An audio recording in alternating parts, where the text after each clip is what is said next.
Oke, baik. Assalamualaikum warahmatullahi wabarakatuh. Waalaikumsalam. Waalaikumsalam warahmatullahi wabarakatuh. Oke, selamat malam, Afan, Chris, Michael, dan Sultan. Untuk hari ini, terima kasih udah join kegiatan mata kuliah manajemen operasional untuk malam ini di pertemuan kelima ya. Jadi kayaknya kita tinggal sedikit, mungkin kayaknya dilanjutkan di Ibu Mus itu di pertemuan ke-8. Nah, masih ada 3 pertemuan. Tadi kita sempat sharing ya sama Chris tadi karena Chris nanya gimana bagi waktu gitu ya. Jadi saya pengen mungkin memberikan inspirasi, memberikan insight kepada teman-teman bahwa materi yang saya ajar sekarang kalau ditanya besok atau minggu depan pasti lupa. Chris saya tanya lagi atau apa saya tanya. Oh, minggu lalu belajar apa ya pasti lupa. Tetapi ketika saya sharing membuka cakrawala pola pikir teman-teman ya, perspektif itu lebih diingat dibandingkan mata kuliah yang saya ajar hari ini. Jadi saya pengen sharing yang saya sharing tadi itu bisa membuka cakrawala kita semua bahwa the important things in our life adalah kita punya mimpi, kita punya target ya. Kalau misalnya Chris, kemudian Avan ya punya mimpi ya harus dikejar gitu ya. Kita harus bisa bersaing dengan yang lain sehingga kita bisa menjadi orang yang sukses ke depannya seperti itu. Nah, di pertemuan malam ini rekan-rekan semua mata kuliah manajemen operasional di tanggal 22 September di pertemuan kelima. Jadi kita masih ada 3 pertemuan ke depan sebelum UTS. Nah, harapannya di pertemuan kelima ini kita akan membahas ya. Yang pertama membahas tugas di minggu lalu di mata kuliah manajemen operasional. Kemudian juga saya mengucapkan terima kasih ada beberapa orang yang kemarin mengikuti kuliah umum yang diadakan saya inisiasi oleh dan rekan-rekan di Telkomsel. Jadi kita pengen juga punya dampak kepada dunia pendidikan. Salah satunya adalah membuka cakrawala rekan-rekan bagaimana dunia digital saat ini. Karena saya yakin teman-teman karena berhubungan dengan ekonomi, berhubungan dengan manajemen, next pada saat nanti teman-teman menjadi seorang pebisnis, sebagai seorang karyawan di satu perusahaan, instansi ya, itu sangat bermanfaat karena dunia digital saat ini tidak bisa kita lepaskan. Contohnya sekarang kita bisa belajar secara online, secara daring. Saya juga bisa belajar ngajar dari rumah, teman-teman dari kos ya, ada yang mungkin nongkrong di kafe ya.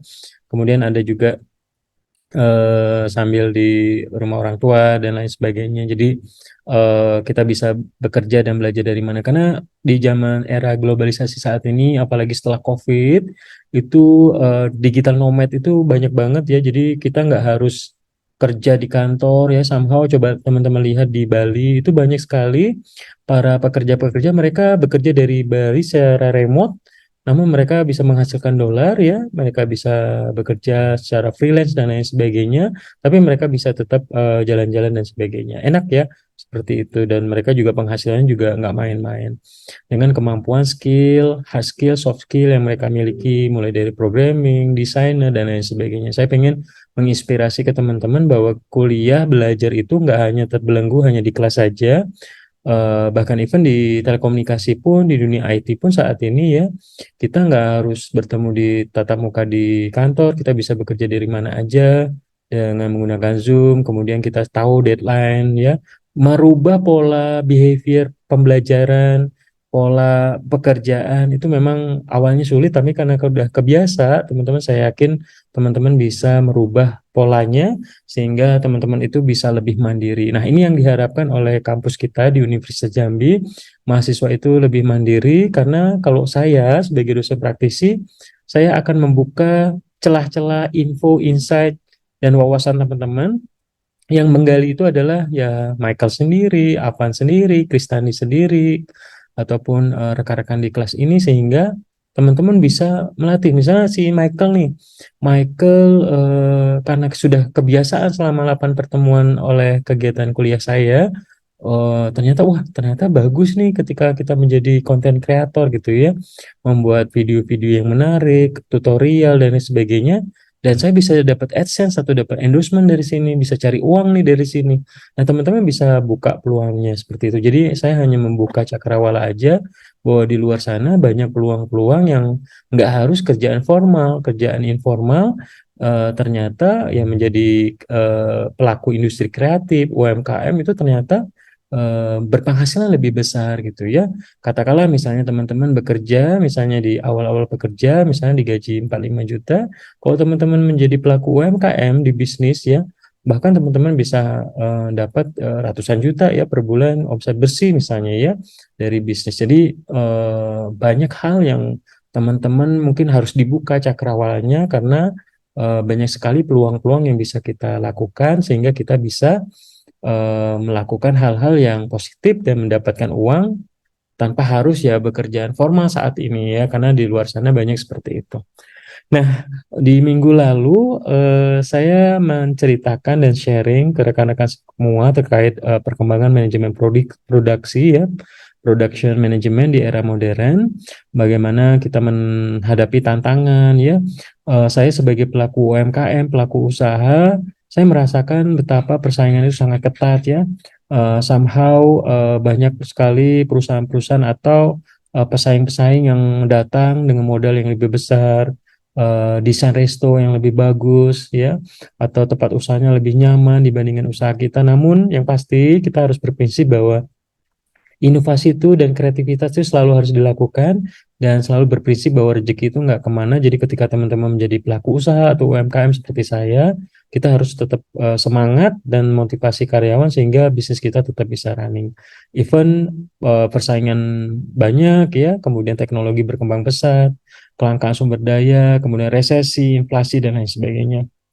Nah, di hari ini saya mungkin minta waktu 5 menit ke Kristandi dan Sultan, masing-masing presentasi dari pertanyaan berikut ya.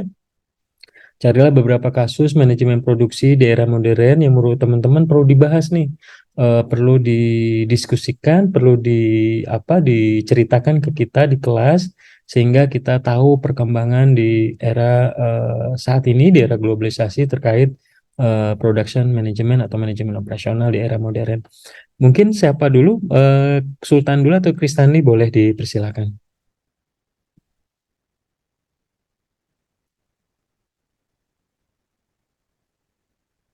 Silakan, Kristani dulu boleh atau Sultan udah siap? Saya dulu, Pak. Boleh, silakan. Saya izin share screen dulu ya, Pak. Boleh, silakan.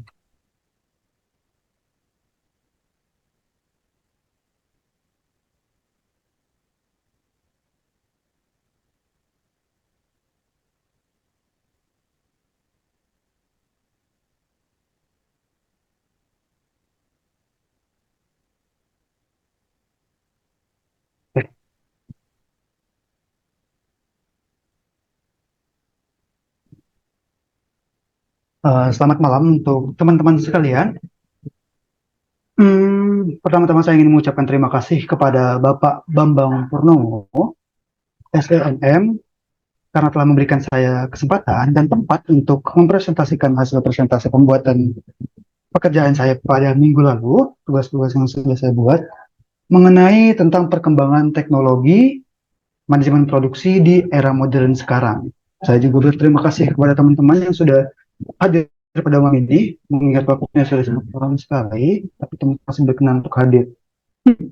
Baiklah, apa yang saya bahas pada hari ini adalah perkembangan teknologi dan produksi dari sisi sudut pandang Google Glass. Dan apa sih yang salah dari Google Glass itu?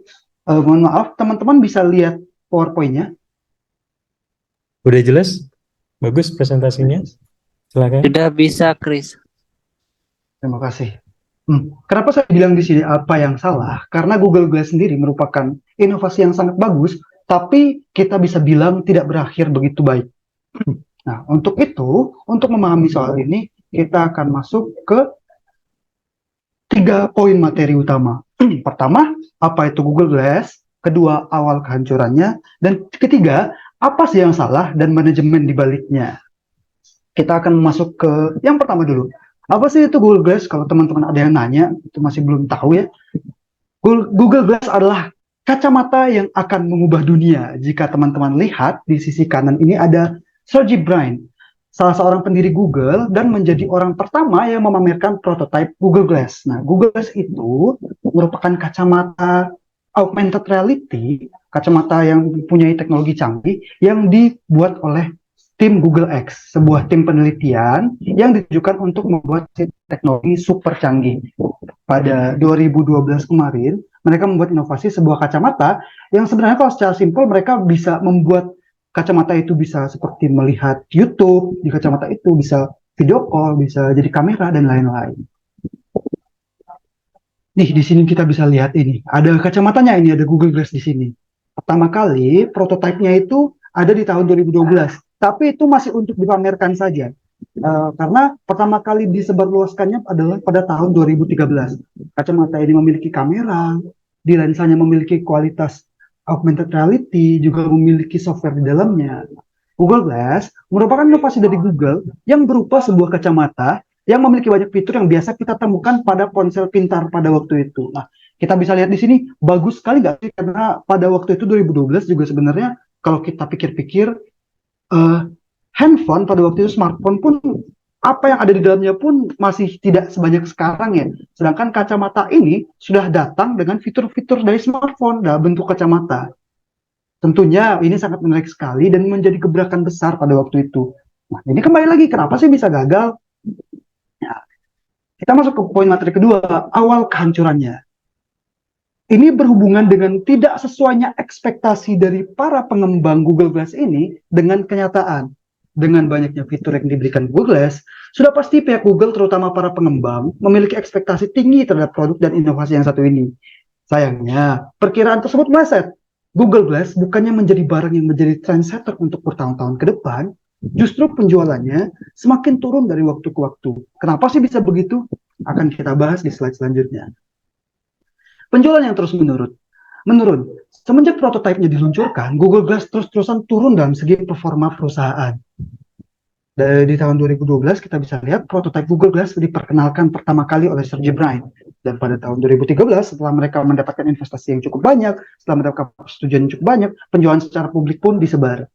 Tapi tidak sampai beberapa tahun kemudian, hanya pada 2 tahun kemudian 2015, penjualan Google Glass dihentikan secara fisik oleh Astro Teller, ketua Google X. Nah, lalu pada tahun 2020 silam, Google Glass menghentikan layanan My Glass, software untuk Google Glass. Karena kalau misalkan di laptop kan kita biasa lihat ada Windows, ada yang lain-lain. Nah, untuk Google Glass sendiri, dia softwarenya adalah My Glass. Nah, My Glass pun dihentikan. Separah apa sih yang terjadi pada waktu itu? Nah, di sini saya akan menjelaskan di poin materi yang ketiga. Apa sih yang salah dan manajemen di baliknya? Berbagai kesalahan dan error, terlepas dari betapa bagusnya produk ini pada waktu itu, ada beberapa hal yang menjadi penyebab kegagalan dari Google Glass, yaitu pertama, harga yang sangat sulit dijangkau oleh masyarakat sebenarnya. Karena ini beda ya dengan handphone yang mungkin kalau handphone kita udah tahu smartphone, kita udah lumayan lumrah dengan smartphone. Jadi ketika kita diberikan mungkin ada smartphone yang mahal, misalkan kita lihat sekarang ada iPhone, ada Samsung mulai mengeluarkan merek terbarunya, masyarakat awam itu sudah terbiasa dan pasti, wah ini handphone pasti punya kualitas yang tinggi nih, punya kelebihan-kelebihannya. Tetapi, berbeda dengan Google Glass karena dia ini adalah barang yang pertama kali keluar pada waktu itu. Masyarakat ini masih ragu karena harga yang dipatok oleh Google Glass sendiri adalah 21 juta rupiah. Bukan nilai yang kecil ya, untuk barang yang belum pernah kita lihat, belum pernah kita rasakan. Apalagi prototipenya aja baru keluar dari 1 tahun kemarin. Jadi itu faktor pertama. Dan faktor yang kedua, ada banyaknya kekurangan pada awal perilisan produk. Apa sih yang dimaksud dengan kekurangan pada awal ini? Ini karena kenapa saya tidak jelaskan secara detail, karena lumayan banyak teman-teman. Pertama, kekurangan yang paling mencolok adalah mereka membuat kacamata dengan berat hampir menyentuh 3,6 kg. Kacamata ya teman-teman, dengan berat 3,6 kg.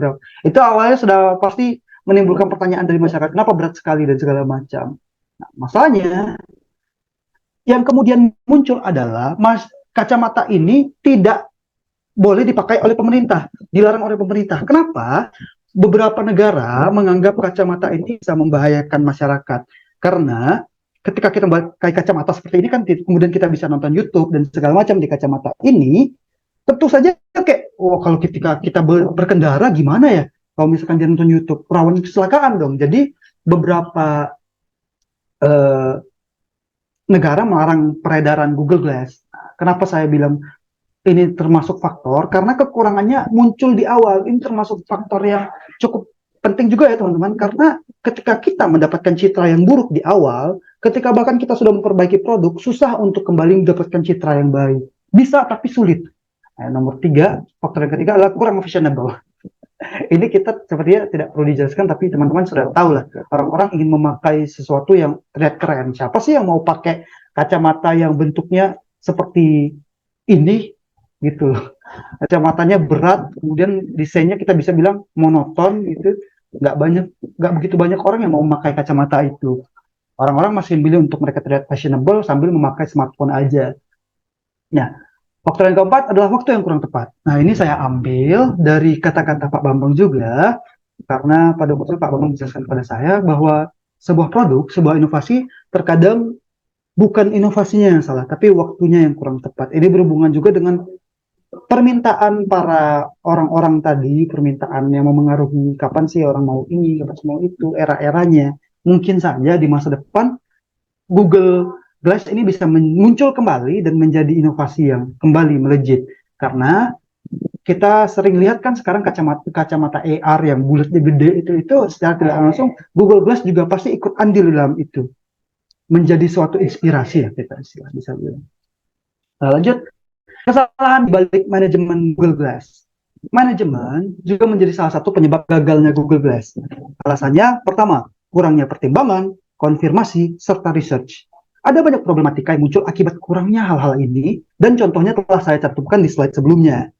Jika pihak manajemen dari Google X telah siap secara matang, seharusnya beberapa permasalahan itu dapat dihindari. Permasalahan di termasuk dengan ini tadi.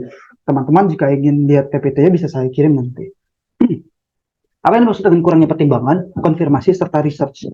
Pertama ini konfirmasi, mungkin saya akan point out di konfirmasi terlebih dahulu. Mereka tidak mengkonfirmasi terhadap pemerintah dulu. Entah bagaimana sih kira-kira launch-nya Google Glass ini, bagaimana setuju nggak masyarakat dengan ini, setuju nggak pemerintah dengan ini, hukum setuju nggak dengan kacamata ini, karena seperti yang kita tahu tadi, karena kurangnya konfirmasi terhadap pihak-pihak yang berwajib, ujung-ujungnya kacamata ini malah di-ban dan dilarang di beberapa negara. Dan kedua, pertimbangan. Pertimbangan ini termasuk dari bagaimana sih kira-kira nanti kita launch-nya, apakah ini sudah waktu yang tepat untuk kita launch-nya, atau masih ada banyak perbaikan yang harus kita lakukan, atau bagaimana. Itu termasuk dalam bagian pertimbangan. Kemudian kita masuk ke point research. Mereka menurut saya pribadi kurang research pada waktu itu, karena tentu saja kita bisa lihat dari berat, dari selera pasar, dari berat kacamatanya, dari selera masyarakat yang ingin fashionable, tidak tidak rasanya mereka masih kurang untuk mencari research lebih lanjut tentang bagaimana selera pasar. Jadi itu menurut saya merupakan salah satu kesalahan dari manajemen produksi maupun manajemen operasionalnya tentang bagaimana sih kita bisa membuat kacamata yang memang sesuai dengan selera masyarakat dan membantu masyarakat sekitar. Terima kasih. Sebelum saya tutup, mungkin saya ingin bertanya ke Pak Bambang juga. Perlu saya buka session Q&A, tanya jawab. Boleh, silakan. Baiklah, kalau teman-teman masih ada yang ingin bertanya atau masih memiliki bimbang ataupun masih bingung dengan penjelasan sebelumnya, teman-teman bisa tanyakan sekarang. Silakan, mungkin dari kelas ini ada yang bertanya, si Afan ya, Sultan, atau Michael, atau Dede, mungkin ada yang mau ditanyakan ke Kristandi, karena materinya presentasi sangat bagus ya. Oke, kalau nggak ada mungkin saya sedikit sharing dari presentasinya. Bapak, saya Ya, mau tanya Pak. boleh. Mau sedikit. Boleh, silakan Afan. Mungkin bukan kurang menurut saya, Pak. Ini kalau menurut saya mungkin bukan kurang riset, Pak, karena memang sekelas Google itu, Iya. apalagi Google yang sudah inovasinya canggih itu, pasti mereka udah riset jor-joran gitu, Pak. Tapi kan memang sebaik-baiknya riset itu kan istilahnya riset itu kan hanya teori gitu, Pak. Jadi riset itu akan berkembang secara dinamis gitu. Jadi seperfect-perfectnya kita melakukan riset itu pasti selalu ada kayak apa ya, kayak errornya gitu loh, Pak. Jadi margin Baik, of saya apa gitu. mohon untuk menjawab Afan. Boleh. Menurut saya ini masih berhubungan dengan kurangnya riset, Van. Karena kita bisa lihat tadi berat kacamatanya itu sendiri 3,6 kg, Van. Itu adalah hal yang udah masuk logika awal aja, make sense atau enggak untuk seseorang pakai kacamata beratnya 3,6 kilogram ya, bukan gram. Itu mungkin bagi Avan memang ya mungkin secara teknikal, secara memang membuat barang, memang mungkin sulit untuk membuat barang itu bisa seperti itu. Tetapi lucunya setelah banyak proses, setelah banyak protes-protes dari masyarakat, oh ini kacamatanya berat segala macam. Ketika pengembangan berikutnya, kacamata itu diturunkan beratnya menjadi berat kacamata biasa, mungkin sedikit lebih berat tapi turun. Berarti mereka seharusnya bisa mengusahakan itu dong. Mereka bisa meriset, mereka bisa membuat kacamata itu menjadi lebih ringan. Mereka tahu apa yang harusnya jadi make sense untuk masyarakat. Tapi mereka tidak menunda itu dulu untuk mengembangkannya. Tunggu ada protes dulu. Yang itu justru ujung-ujungnya membuat citra buruk. Gitu. Afan. Oke. Thank you, Afan. Bagus ya tadi responnya terkait riset, kemudian juga dari Kristani juga ini ya mempertahankan pendapatnya terkait how market belum bisa menerima Google Glass ini ya. Oke, mohon di stop screen Oh ya. dulu, Kristani. Silakan. Oke, yang pertama materi presentasinya sangat bagus ya, saya suka banget. Desainnya juga sangat menarik. Kemudian yang kedua materinya juga bagus ya. Ini juga berhubungan dengan teknologi. Kemudian Chris juga bisa menyampaikan dengan baik.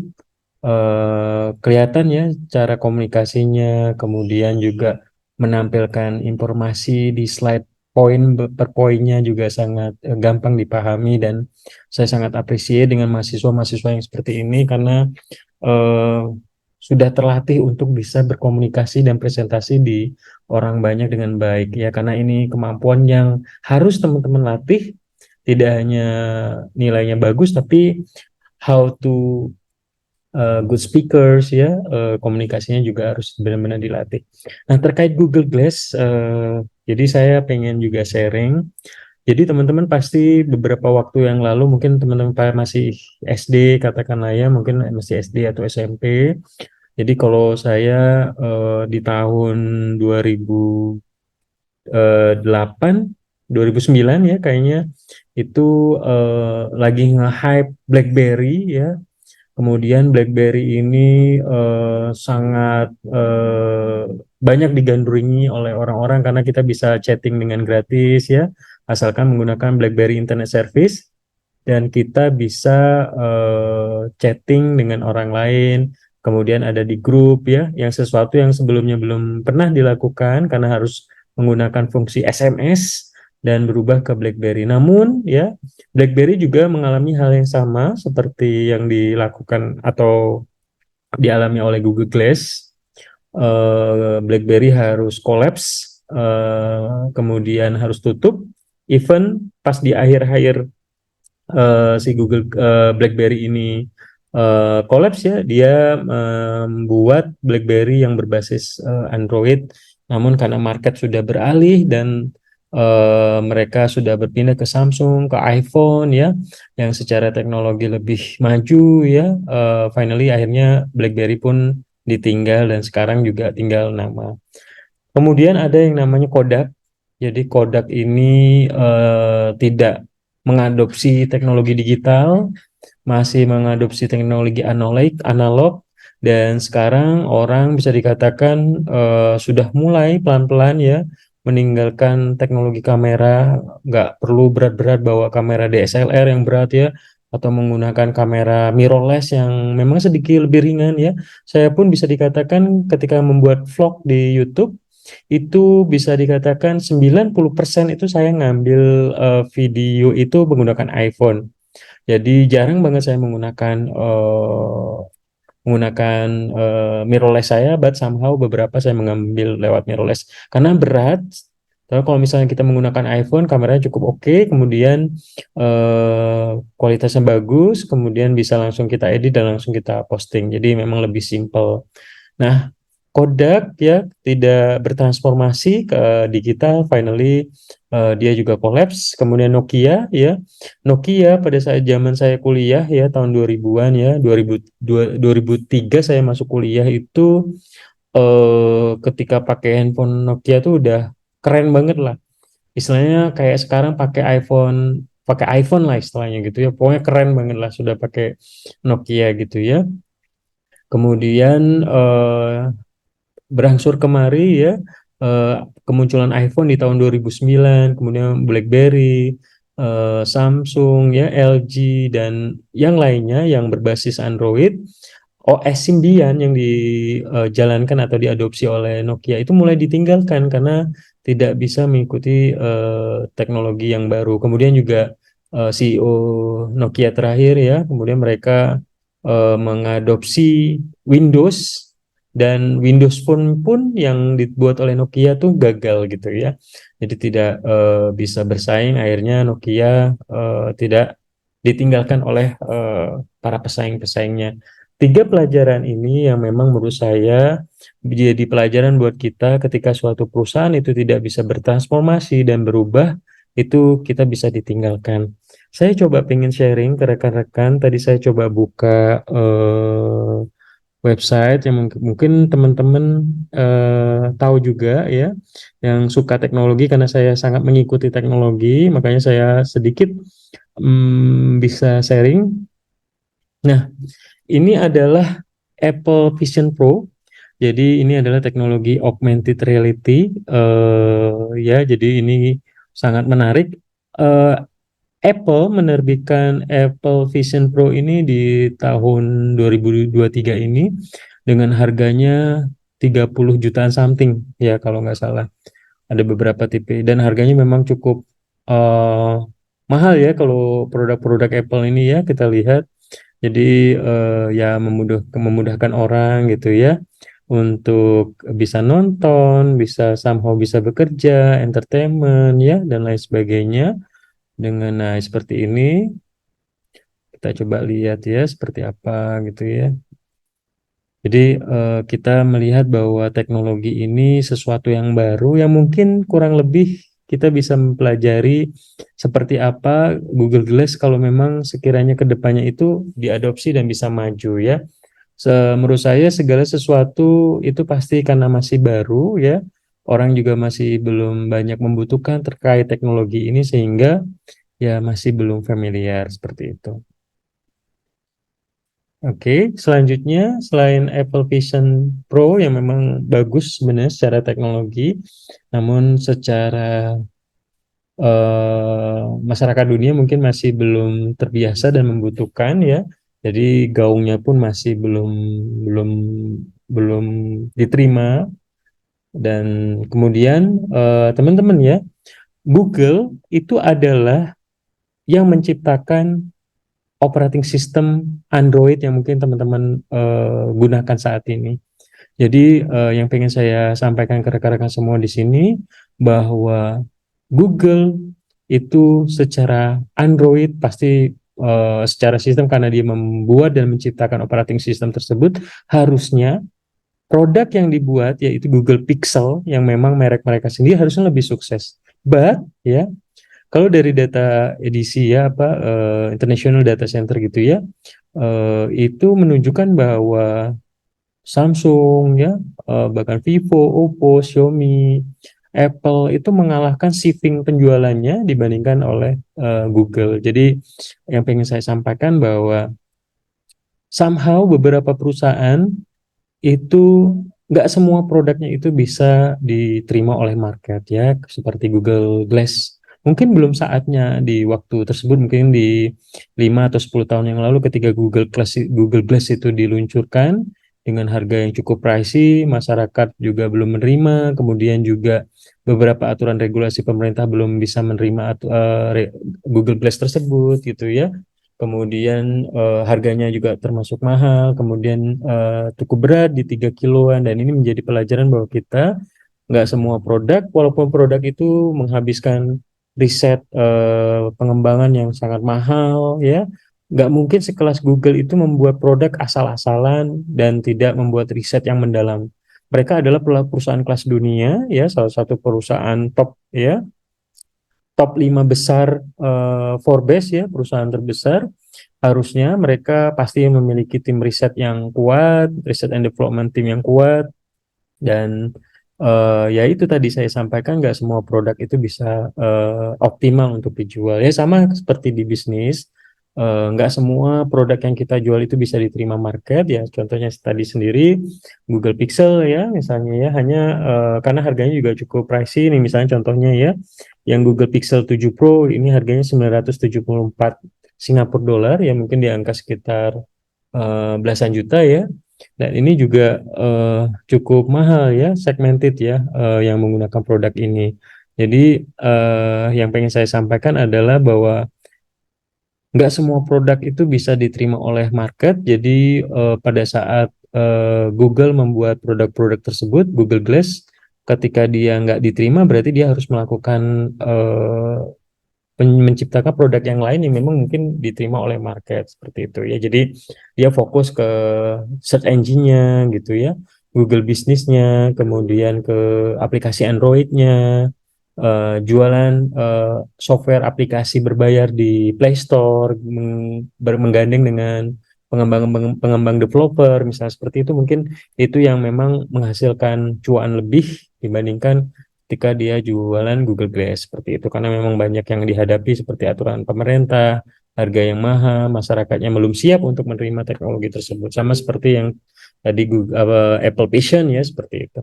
Jadi ini adalah perkembangan yang menurut saya bagus untuk kita analisa. Terima kasih, good job Chris Standi tadi menganalisa bagaimana Google Glass ini dalam perjalanannya, walaupun secara teknologi sangat bagus, sangat keren, tampilannya mewah ya, namun masih belum diterima oleh market, sehingga Google harus menutup setelah 2 tahun berjalan Google Glass dijual, namun secara market tidak menerima, akhirnya ditutup dan tidak dilanjutkan produksinya.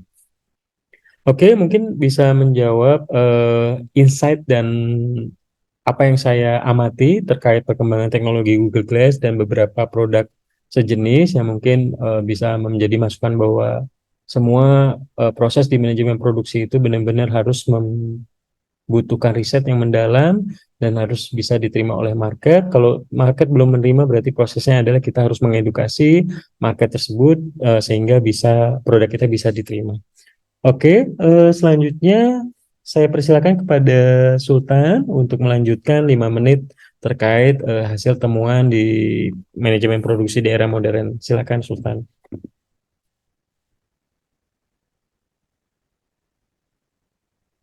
Sultan join? Kayaknya belum ini ya, keputus. Iya, aku putus tadi. Dia cerita Bapak, tadi. katanya Ya. mic-nya nggak nyala, Pak. Iya, Tadi. mic-nya Oke, sulit oke. buat itu. Oke, saya coba, kalau belum, saya coba ini ya, lanjutkan ke materi. Saya minta waktu sekitar setengah jam rekan-rekan semua untuk materi malam ini.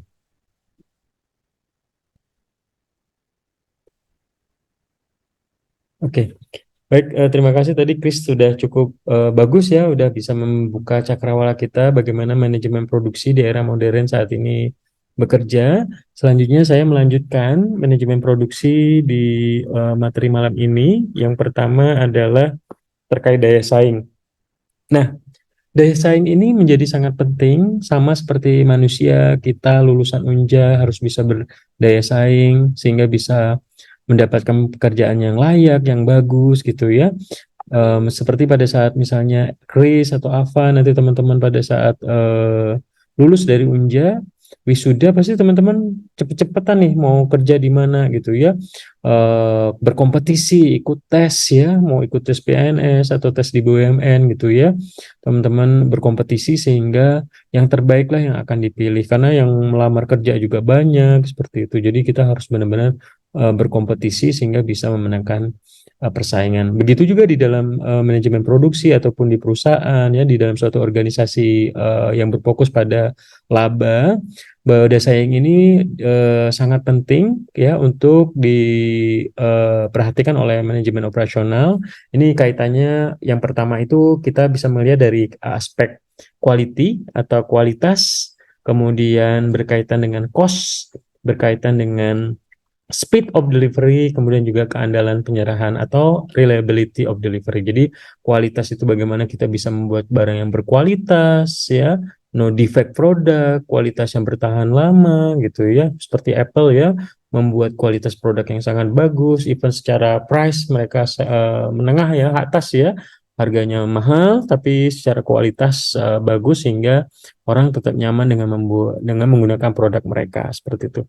Biaya, bagaimana, kenapa banyak sekali perusahaan-perusahaan yang memproduksi produknya di China karena secara biaya cost labornya atau tenaga kerjanya murah, kemudian bahan bakunya murah sehingga mereka bisa menjual dengan produk yang lebih murah dibandingkan produk sejenis yang ketika produk sejenis itu diproduksi di Eropa atau di Amerika ataupun di Asia. Jadi memang China bisa menguasai dunia, salah satunya adalah bisa membuat produk yang cost-nya sangat rendah namun kualitasnya oke sehingga bisa diterima oleh market. Kemudian speed of delivery. Pelanggan itu tidak suka menunggu lama ya. Bagaimana kita bisa memiliki daya saing ketika pelanggan itu mendapati masalah dengan produknya, kita bisa menyelesaikan masalah dengan cepat sehingga pelanggan puas dengan layanan kita. Keandalan, reliability delivery ya, bagaimana kita bisa dapat menjadi andalan oleh pelanggan untuk memberikan ya servis yang terbaik atau produk yang terbaik. Misalnya Kristandi punya laptop Asus dan ketika laptop Asusnya crash, bermasalah ya, misalnya motherboardnya bermasalah atau harddisknya perlu diganti ya, Asus punya Asus Center yang bisa membantu Chris mengganti laptopnya dalam waktu 2 hari kerja atau 1 hari kerja sehingga ekspektasi kita bisa dilebihi sehingga mereka memberikan kepuasan yang melebihi ekspektasi kita. Itu adalah bagaimana kita bisa menciptakan daya saing bagi perusahaan. Kemudian rekan-rekan semua, dimensi kualitas ini kita zooming lagi bahwa kita bisa meng-create produk yang sebaik mungkin untuk memenuhi kebutuhan dan ekspektasi konsumen. Kualitas produk ini bisa dengan mengidentifikasi pelanggan ya, apa pelanggan kita tadi ya, apa yang ingin kita jual ke pelanggan tersebut, segmennya seperti apa, harganya seperti apa gitu ya. Kemudian bagaimana kita bisa menjaga mutu pelanggan tersebut, misalnya kita ingin menyasar segmen menengah atas, harganya sedikit lebih mahal dari kompetitor misalnya, tapi kita bisa memberikan pelayanan dan kualitas yang terbaik. Misalnya kita konteks misalnya di airlines, misalnya di Garuda Indonesia, orang tetap lebih menyenangi terbang dengan Garuda walaupun lebih mahal dibandingkan dengan low cost carrier seperti Lion Air ya, karena memang secara kualitas mutu pelayanan lebih nyaman ya, lebih pride ya, seperti kita menggunakan misalnya menggunakan iPhone gitu ya, kita lebih pride gitu ya menggunakan iPhone. Selain produknya berkualitas, juga ada kebanggaan tersendiri karena kualitas produknya juga bagus seperti itu. Kemudian ada yang namanya kualitas proses. Kalau tadi berhubungan dengan kualitas produk, kualitas proses ini lebih berfokus pada poin-poin seperti bahan material yang diolah, bagaimana kita menggunakan teknologi terbaru sehingga membuat kualitas produk kita terbaik ya. Kemudian kompetensi SDM yang dimiliki oleh perusahaan, karyawan-karyawannya sangat berkompetisi ya, berkompetensi yang tinggi sehingga bisa memiliki daya saing yang tinggi sehingga bisa membuat produk yang berkualitas dari setiap proses produksinya. Kemudian alat-alat produksinya juga terbaik di kelasnya seperti itu ya. Ini contohnya kualitas produk itu seperti Apple ya. Nah, Ini adalah dimensi quality dari Apple, contohnya ya, bagaimana Apple itu memiliki 7 leadership principle. Di sini kenapa Apple menjadi produk yang memang dicari dan sangat berkualitas. Salah satunya adalah mereka menciptakan produk yang bagus ya, karena mereka percaya bahwa dengan membuat produk yang bagus, produk mereka diterima oleh market. Simple ya, saya menggunakan iPhone itu dari 2009, dari iPhone 3GS, saya ingat banget. Harganya waktu itu cukup mahal ya tahun 2009 itu, tapi saya memang sangat-sangat puas karena iPhone dengan teknologinya sangat bagus banget, kemudian sangat simple dan tidak mudah crash ya, kayak Android mungkin ya. Jadi memang lebih nyaman dan tidak tertinggal ya. Walaupun ada iPhone 15 sekarang ya, menggunakan iPhone 10, iPhone 11, iPhone 12 itu masih nggak tertinggal. Beda kalau misalnya kita menggunakan Android ya, mungkin S10 sekarang, karena sekarang ada S23 Ultra udah tertinggal jauh kelihatan ya. Tapi beda sama iPhone, itulah yang dibuat oleh iPhone. Kenapa Apple itu membuat produk agar produk yang lama itu juga tidak tertinggal jauh. Kemudian ekosistem. Nah, ini saya sangat nyaman. Kenapa saya menggunakan iPhone? Salah satunya juga ekosistemnya sangat nyaman. Jadi ketika saya memindahkan dari iPhone ke MacBook ya, MacBook Pro, jadi gampang gitu ya, tinggal send pakai AirDrop, kemudian diterima dan saya bisa langsung olah datanya di laptop seperti itu. Kemudian say no, we believe in saying no to thousands of projects so that we can really focus on few that are truly important. Jadi mereka fokus ke beberapa hal yang menurut mereka sangat penting dan prioritas untuk difokuskan. Kemudian excellence, we participate only in market where we can make significant contribution. Jadi Apple juga fokus di market yang mereka bisa menghasilkan dan berkontribusi maksimal di sana. Kemudian collaboration ya, we believe in deep collaboration and cross pollination of our group. Jadi mereka berkolaborasi ya. Kemudian accept mistake, jadi we then settle for anything less than excellent in every group. Jadi setiap masukan, perbaikan mereka terima sehingga mereka bisa menjadi salah satu smartphone yang memang memiliki fanbase yang sangat besar di dunia, karena bisa dikatakan yang memiliki operating system sendiri, memiliki teknologi ekosistem sendiri ya mereka Apple ya. Kalau misalnya Samsung yang menggunakan Android ya, mungkin sekarang yang lagi ditakuti itu adalah Huawei ya, mereka menciptakan OS sendiri, mereka menciptakan gadget yang teknologi dan spesifikasinya sangat bagus yang memang mulai menjadi ancaman bagi Apple itu sendiri. Kemudian rekan-rekan semua, ada juga yang berhubungan dengan dimensi biaya ya.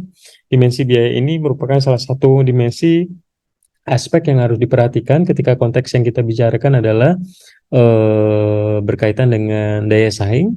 Bagaimana kita bisa memfokuskan cost minimization orientation ya. Jadi kalau di semua perusahaan yang berbasis laba, beda kalau misalnya kita berhubungan dengan government ya. Kalau kita misalnya ya, Kristan di Avan atau teman-teman Michael di sini yang bekerja di Bank Mandiri ataupun di BUMN ataupun di perusahaan swasta lainnya, pasti mereka berfokus, termasuk perusahaan multinasional, mereka berfokus bagaimana bisa menekan cost but bisa meningkatkan revenue atau pendapatan yang sebesar-besarnya, yaitu prinsip ekonomi. Nah, sama di dimensi biaya ini bagaimana kita bisa membuat produk yang berkualitas dengan harga yang murah, tapi tidak mengurangi kualitas produk tersebut. Jadi komponennya mulai dari bagaimana kita bisa mencari supplier dengan material bahan yang bagus, namun dengan kualitas yang terbaik dan harga yang murah, dengan tenaga ya. Makanya sekarang saat ini teman-teman ada kita banyak ya sistem outsourcing dan lain sebagainya, ya salah satunya adalah untuk menekan cost. Ketika mereka memperkerjakan semuanya karyawan tetap, costnya sangat besar. Jadi sekarang menggunakan ini ya tenaga outsourcing. Memang banyak pro dan kontra ya terkait ini. Namun itu memang di era kapitalisasi ya pasti seperti itu ya.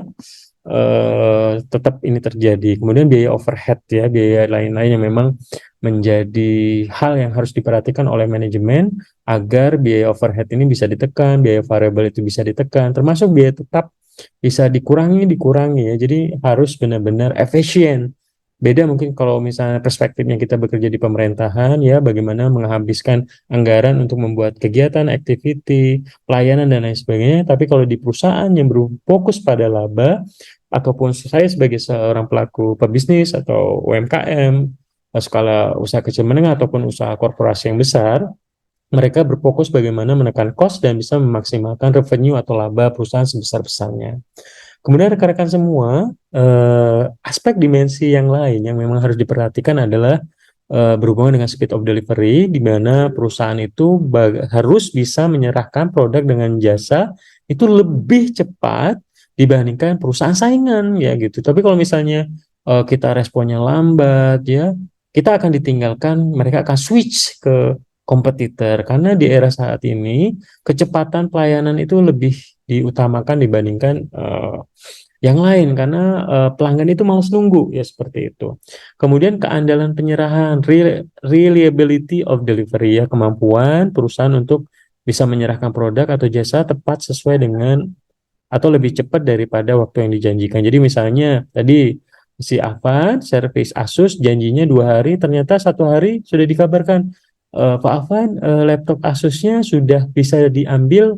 Wah, lebih cepat ya, pasti senang ya. Apalagi lagi banyak tugas yang diberikan oleh Pak Bambang gitu ya, tugasnya banyak banget, saya laptopnya rusak pula gitu ya. Jadi ada kebahagiaan yang dibuat oleh si vendor atau supplier atau perusahaan sehingga pelanggannya sangat puas seperti itu. Kemudian ada juga berhubungan dengan strategi operasi ya, berhubungan dengan proses manajemen. Bagaimana proses manajemen ini meliputi aktivitas ya untuk menentukan kelangsungan jalannya organisasi ya, baik organisasi bisnis maupun organisasi nirlaba. Jadi kalau misalnya organisasi nirlaba kayak NGO, non government organization gitu ya, kemudian organisasi-organisasi lain yang tidak berfokus ke laba, termasuk juga organisasi bisnis, mereka ada proses manajemen yang memastikan bagaimana semua operasional di perusahaan tersebut bisa berlangsung. Tim produksi bisa membuat produk yang berkualitas, tim keuangan bisa mengontrol keuangan, operasional, cost, pendapatan, ya penjualan gitu ya. Tim pemasaran bisa meningkatkan brand image, pemasaran, tim penjualan bisa meningkatkan penjualan sebanyak-banyaknya ya.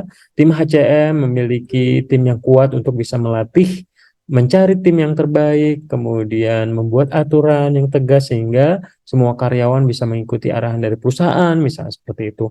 Kemudian yang kedua, rekan-rekan semua terkait perilaku organisasi itu dimotivasi oleh usaha untuk memuaskan dan keinginan konsumen. Jadi semua operasional perusahaan, bisnis, itu pasti tujuannya adalah customer centric. Bagaimana kita bisa memuaskan dan memenuhi kepuasan pelanggan itu yang prioritas dan diutamakan ya. Bukan kepuasan dari perusahaan, tapi kepuasan pelanggan. Karena kalau pelanggannya puas, mereka akan membeli produk kita, kemudian produk kita digunakan, omset meningkat, dan semua stakeholder termasuk karyawan yang ada di perusahaan, pemegang saham, itu akan puas dengan kinerja perusahaan karena pengukuran kinerja perusahaan adalah kepuasan pelanggan. Ketika pelanggan puas, omset naik, penjualan meningkat, dan laba perusahaan juga akan naik. Kemudian rekan-rekan semua, selanjutnya untuk menjawab kebutuhan konsumen ya, perlu didefinisikan visi-visi pokok organisasi, tujuan dan target dari produk tersebut ya, seperti itu. Oke. Nah, jadi yang ingin saya sampaikan ke rekan-rekan semua di sini bahwa suatu organisasi ya, perusahaan, bisnis, entitas dan lain sebagainya pasti punya misi, visi, tujuan organisasi, mimpinya, targetnya. Makanya pada saat teman-teman nanti bekerja dan terjun di perusahaan atau bekerja ya secara profesional gitu ya di BUMN ataupun perusahaan swasta ataupun perusahaan multinasional, teman-teman akan pasti melihat semua organisasi termasuk kampus Unja pasti punya tujuan, mimpinya, visi misinya apa gitu ya. Termasuk teman-teman ya. Tadi di awal pada saat saya memulai perkuliahan, teman-teman harus punya mimpi. Kristandi, saya target saya lulus 3,5 tahun, IPK saya cum laude, saya lulusan terbaik Universitas Jambi, kemudian saya pengen bekerja di Telkom misalnya gitu. Saya punya target, saya dalam waktu 5 tahun saya bisa punya rumah, punya mobil, menikah dan lain sebagainya, atau menyambung pendidikan S2 ke luar negeri dan sebagainya.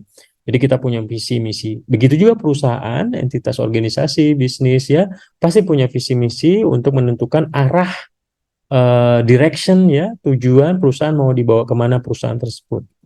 Kemudian rekan-rekan semua, selanjutnya selain strategi operasi, ada yang namanya misi organisasi atau perusahaan. Nah, misi organisasi ini adalah alasan-alasan pendirian atau pembentukan suatu organisasi ya.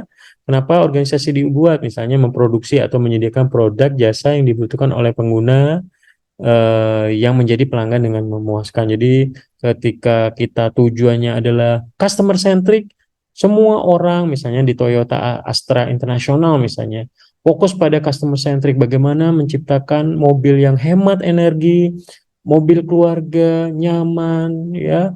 Kemudian dibutuhkan oleh semua orang, muncullah misalnya Innovazenik Hybrid misalnya dengan teknologi yang hemat, biasanya Innova boros, mereka bisa menggunakan teknologi hybrid sehingga lebih hemat.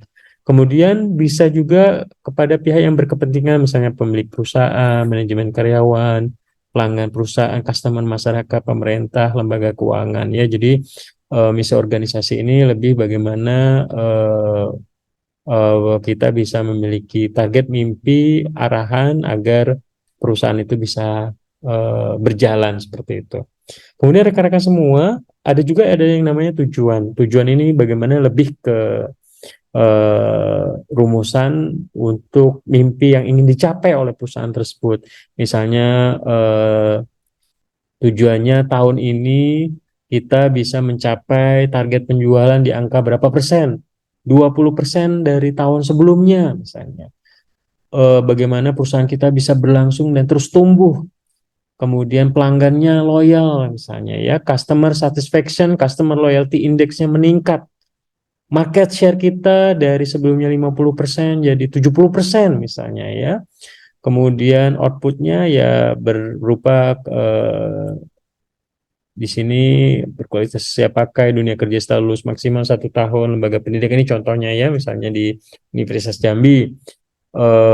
Tujuannya yaitu setelah lulus dari Unja 1 bulan 2 bulan sudah siap bekerja misalnya gitu ya. Jadi waktu untuk menganggurnya sebentar misalnya, itu adalah tujuan bagaimana tujuan ini dibuat untuk bisa mencapai mimpi, sehingga semua orang, semua proses, semua sistem itu dibuat untuk menuju ke sana seperti itu ya. Misalnya membuat mobil yang efisien, membuat teknologi electrical vehicle misalnya, mobil yang berbasis elektrik, bagaimana perusahaan bisa menciptakan efisiensi menggunakan bahan baku yang ramah lingkungan dan sebagainya, sehingga masyarakat yang saat ini sudah berfokus pada efisiensi teknologi dan memperhatikan sumber daya energi yang semakin berkurang, teknologi energi fosil yang semakin menipis, mereka berfokus bagaimana bisa menggunakan teknologi-teknologi yang ramah lingkungan. Kemudian rekan-rekan semua, ada yang namanya target. Target ini ditentukan berdasarkan tujuan, dinyatakan dalam satuan yang terukur dan jangka waktu tertentu. Contohnya, peningkatan pangsa pasar, market share menjadi rata-rata 20% dalam kurun waktu 5 tahun. Di breakdown misalnya per tahun 18%, 20%. Jadi ada angkanya ya, targetnya seperti itu. Sama seperti saya bekerja di Telkomsel. Harus punya target. Targetnya tahun ini kita menjual produk IndiHome di 1.000 unit per bulan misalnya, atau di angka revenue berapa miliar misalnya seperti itu. Jadi punya target yang harus dicapai sehingga semua orang yang ada di perusahaan tersebut bahu-membahu bekerja sama dalam tim, bersinergi dan berkolaborasi untuk mencapai target yang sudah ditentukan oleh perusahaan tersebut. Kemudian selanjutnya rekan-rekan semua anggota kelas manajemen operasional, perkembangan manajemen operasional saat ini tentunya berhubungan dengan ya manufacturing management dan manajemen production ya. Jadi manajemen pabrik ini ditekankan pada usaha untuk menghasilkan produk secara efisien. Tadi saya katakan bagaimana kita bisa menekan cost seefisien mungkin ya, namun kualitasnya tetap bisa bersaing dengan para pesaingnya, cost oriented. Kemudian manajemen produksi mengkaji tata produksi barang dan menaruh perhatian pada produksi jasa ya. Kemudian memperhatikan kualitas, tekanan biaya, berorientasi pada biaya dan kualitas. Jadi intinya perkembangan manajemen saat ini di dunia, di perusahaan-perusahaan yang berfokus pada laba pasti bagaimana bisa menekan cost, but quality and customer centric is number one, seperti itu. Kemudian perkembangan manajemen operasional selanjutnya ya menunjukkan efisiensi biaya, cost minimization, high quality product, penyerahan tepat waktu, speed of delivery, peralatan produksi dapat segera dialihkan untuk mengerjakan produk lain, flexibility ya, dikenal dengan QCDV oriented 1970 sampai sekarang ini perkembangan bagaimana manajemen operasional itu terus ya dari mulai ini ya ditemukan mesin uap, kemudian ditemukan produksi mesin yang massal bisa menghasilkan dengan memesin, kemudian teknologi robot, komputer dan lain sebagainya yang impact-nya adalah mengurangi biaya manusia yaitu biaya tenaga kerja yang mahal digantikan dengan biaya mesin, robot yang memang secara efisiensi lebih efisien dan murah dan tentunya kualitasnya tetap bisa dijaga. Kemudian manajemen operasional ini ruang lingkupnya ada 3 yang berkaitan dengan keputusan kebijakan desain produk, lokasi, dan tata letak pabrik kalau sebelumnya kita bahas di pertemuan sebelum-sebelumnya. Kemudian keputusan dan kebijakan proses transformasi ya, bagaimana jadwal produksi, shift karyawan ya. Di beberapa produksi misalnya saya pernah ini ya diskusi sama teman saya yang kerja di misalnya di Semen Padang ya di pabrik ya. Jadi bagaimana mereka membagi waktu shift-shiftan termasuk di Freeport ya, mereka ada 3 shift misalnya ya untuk membagi waktu sehingga operasional bisnis tetap terus jalan full 24 jam namun secara karyawan dibagi waktunya shiftnya sehingga produksinya tetap meningkat dan tetap efisien ya. Kemudian keputusan dan kebijakan perbaikan terus-menerus. Nah, ini continuous improvement ya, prinsip Kaizen. Bagaimana kita bisa melakukan perbaikan terus-menerus terhadap produk yang kita jual. Kalau memang ada produk yang memang kurang baik ya, kita harus perbaiki, kualitinya kita kontrol, kemudian kita inovasi sehingga produknya itu bisa membuat produk kita berkualitas seperti itu. Nah, ini pelajaran mungkin yang diambil oleh Honda, teknologi ASAP yang kemarin sebelum pernah kita bahas, yang memang banyak masukan dari pelanggan bahwa teknologi ASAP ini ya, rangkanya jadi kropos, mungkin ini bisa diperbaikan bagaimana Honda bisa menyikapi ini agar tidak ditinggal oleh pelanggannya pindah ke Suzuki ataupun ke Yamaha. Kemudian juga selanjutnya tujuan manajemen operasional itu yang pasti mengarahkan organisasi atau perusahaan itu untuk menghasilkan output atau produk ataupun barang ataupun jasa yang diharapkan dan diterima oleh pasar. Misalnya tadi, even Google sudah bekerja keras untuk menciptakan produk Google Glass yang berkualitas, namun tidak bisa diterima, misalnya tidak diterima oleh market karena market belum siap misalnya ya. Menghasilkan output secara efisien, kemudian menghasilkan nilai tambah yang semakin besar secara efisien ya. Edit value-nya itu ketika kita membuat produk harus benar-benar bisa diterima oleh market sebagai pemenang dalam kegiatan persaingan. Jadi ketika kita bisa menciptakan produk yang berkualitas, biaya yang rendah, harga yang bersaing ya, kita bisa menjadi market leader atau pemenang di persaingan bisnis tersebut. Menghasilkan output yang semakin digemari pelanggan juga menjadi sangat penting juga. Jadi bagaimana kita bisa berfokus ke customer centric sehingga pelanggan senang gitu, punya fanbase yang besar, produknya diterima oleh market sehingga orang kalau nggak pakai produk itu seperti kehilangan gitu ya. Jadi ini adalah tujuan manajemen operasional itu diciptakan. Kemudian strategi perusahaan, ada yang strategi berhubungan dengan strategi pemasaran, ya, strategi operasional, strategi keuangan, strategi administrasi, dan sumber daya manusia, which is ini menjadi hal yang sangat penting dalam organisasi perusahaan ataupun bisnis untuk menjalankan tujuan atau arahan perusahaan untuk mencapai profit yang sebesar-besarnya. Nah, strategi operasi ini didukung pelaksananya sumber daya manusia perusahaan, peralatan produktif, bahan dan komponen produk, metode pengolahan dan teknologi, organisasi dan manajemen ya. Contohnya misalnya di Telkomsel gitu ya. Kita punya ratusan ribu BTS yang tersebar di seluruh Indonesia hingga ke pelosok daerah.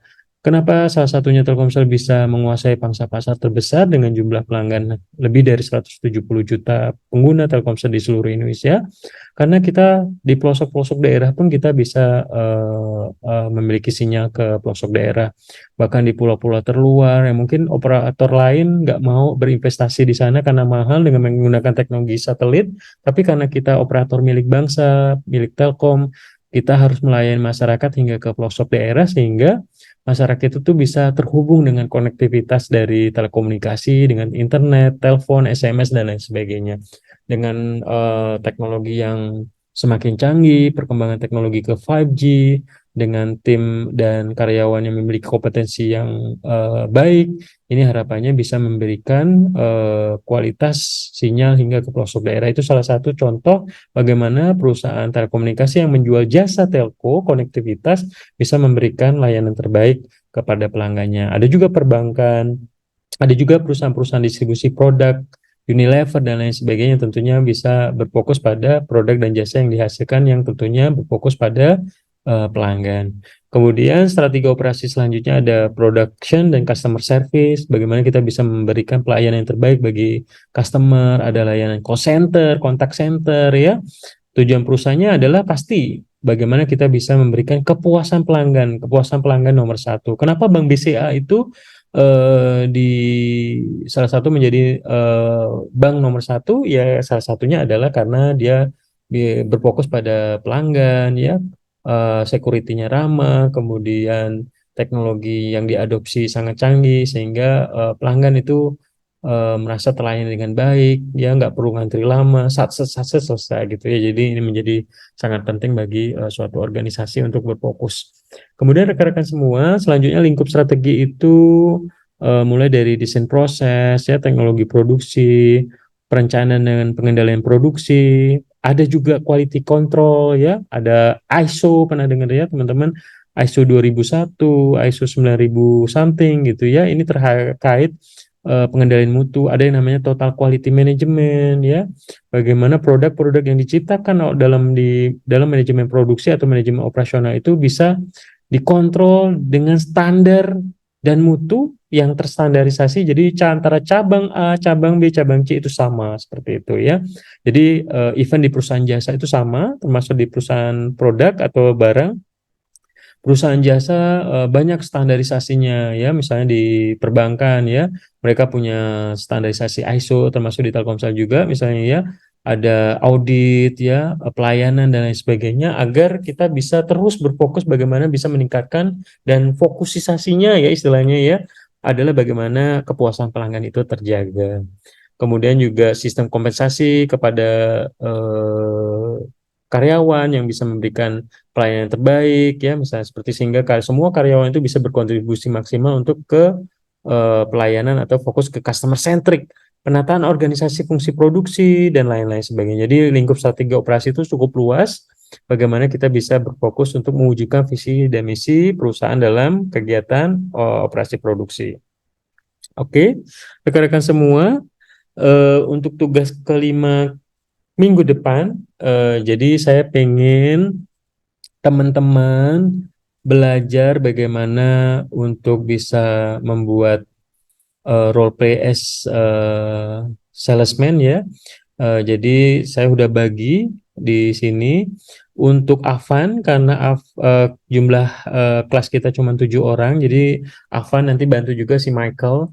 Jadi Sultan sama Kristandi, jadi bebas nanti Sultan menjadi penjual, Kristandi menjadi pembeli, Afan nanti jadi penjual atau Pangihutan jadi pembeli, Alwan jadi penjual atau Dede jadi pembeli, Michael jadi penjual atau Afan jadi pembeli, nanti dibantu. Jadi bagaimana nanti teman-teman membuat video seolah-olah teman-teman itu adalah tim sales, tim tenaga penjual. Yang satu adalah calon pembeli, yang kedua adalah calon penjual. Gimana caranya? Misalnya si Sultan penjual di iPhone 15 ya, kemudian menjual iPhone 15 itu Kristandi bagaimana menjelaskan fitur-fiturnya, kualitas produk tersebut, harganya, sehingga si Kristandi ini menarik dan mau membeli produk tersebut ya. Videonya bisa dibuat mungkin 3-5 menit prosesnya. Jadi mulai dari salaman, Selamat datang Pak di Erafone atau di iBox. Kami siap membantu. Bapak mau mencari produk apa, misalnya seperti itu ya. Jadi teman-teman belajar bagaimana kita bisa mempersuasi, membujuk orang untuk mau membeli produk yang kita jual ya. Ini silakan digunakan komunikasi bisnis yang jelas, detail, spesifik, dan lawan bisnis Anda atau si pembeli ini bisa mengerti dan tertarik untuk membeli produk tersebut ya. Tugasnya, deadline-nya di hari Jumat sore jam 15 dan saya harap bisa di submit tepat waktu ya. Yang ada yang belum submit tugas di tugas keempat silahkan dibuat ya, jangan sampai kosong, saya tetap akan terima. Tapi nilainya berbeda sama yang men-submit tugas tepat waktu. Saya nggak mau nilai teman-teman rendah gara-gara nggak men-submit tugas seperti itu. Oke, karena sudah jam setengah 10, saya izin absen dulu, rekan-rekan. Oke, saya coba cek absennya. Oke,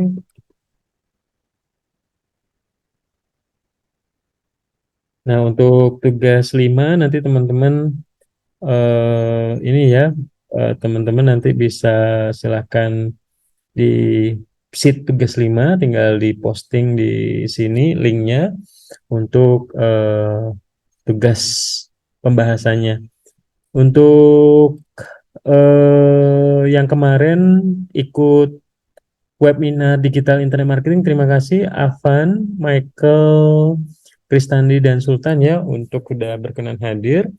Nah, untuk di pertemuan hari ini tanggal 21 saya coba absen dulu. Sultan nggak hadir ya, Alfa ya. Tadi dia harusnya presentasi. Kristandi ada, Hadir, Pak. kemudian Avan, Hadir Pak. Panggilan, Alfa ya. Alwan, Alwan nggak hadir. Kemudian Dede, Hadir, Pak. makasih Dede hadir. Kemudian Michael. Hadir, Pak. Oke, teman-teman, terima kasih banyak untuk kegiatan perkuliahan malam ini. Saya nanti langsung update ke Siakat. Tetap jaga kesehatan, kemudian tetap fokus sama mimpi-mimpinya. Kita masih panjang perjalanan teman-teman, masih muda. Jangan lakukan hal-hal yang negatif yang tidak bermanfaat. Fokus pada kemampuan teman-teman untuk bisa dilatih. Misalnya Michael suka buat konten di YouTube, terus buat terus ya. Saya buat konten 5 tahun, 10 tahun ya, sampai sekarang masih buat video ya. Mungkin kalah sama teman-teman yang masih muda-muda yang semangat buat video, harus semangat buat konten misalnya ya. Teman-teman yang masih banyak yang harus belajar ya dipelajari terus sehingga bisa bersaing nanti ke depannya. Saya minta maaf, sudah cukup malam. Semoga teman-teman bisa istirahat dan menjalankan aktivitas seperti biasa. Mohon maaf sekali lagi. Wabillahi taufiq wa hidayah. Wassalamualaikum warahmatullahi wabarakatuh dan selamat malam semuanya. Waalaikumsalam warahmatullahi Waalaikumsalam. wabarakatuh. Terima kasih, Pak. Terima kasih, Pak. Terima kasih.